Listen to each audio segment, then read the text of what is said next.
ఆ మంత్ర దేవతల రహస్యమంతా శ్లోకాల్లో పెట్టాడు మహానుభావుడు. ఇది స్తోత్ర వాంగ్మయం. ఈ మూడు రచించిన శంకర భగవత్పాదులు నమస్కారం చేసి ప్రాతస్మరామి లలితావదనారవిందం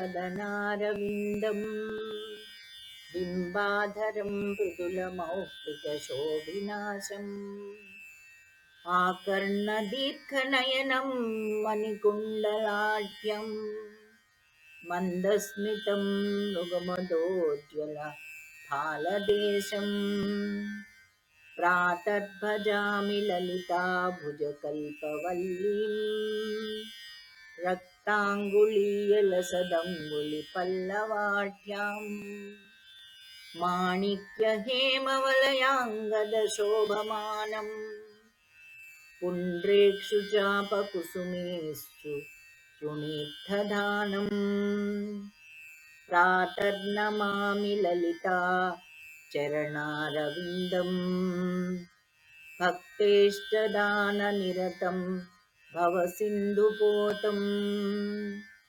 పద్మాసనాదిసురనాయకపూజనీయం పద్మాంకుశధ్వజసుదర్శన లాంఛనాఢ్యాం ప్రాతస్తువే పరశివాం లలితాం భవానీం త్రయ్యంతవేద్య విభవాం కరుణానవద్వాం విశ్వస్య సృష్టివిలయస్థితిహేతుభూతాం విశ్వేశ్వరీం నిగమవాం మనసాతిదూరం ప్రాతర్వదామి లలితే తవ పుణ్యనామం కామేశ్వరీతి కమలేతి మహేశ్వరీతి శ్రీశాంభవీతి జగతాం జననీ పరేతి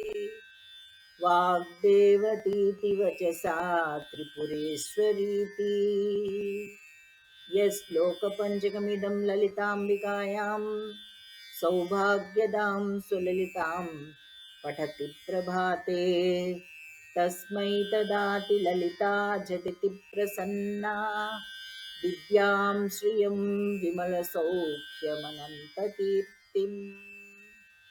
ఇది శ్రీమత్పరమహంస పరివ్రాజకాచార్యస్య శ్రీ గోవింద భగవత్ పూజ్యపాద శిష్యస్య శ్రీమత్ శంకర భగవతః కృతౌ శ్రీ లలితా పంచరత్నం సంపూర్ణం.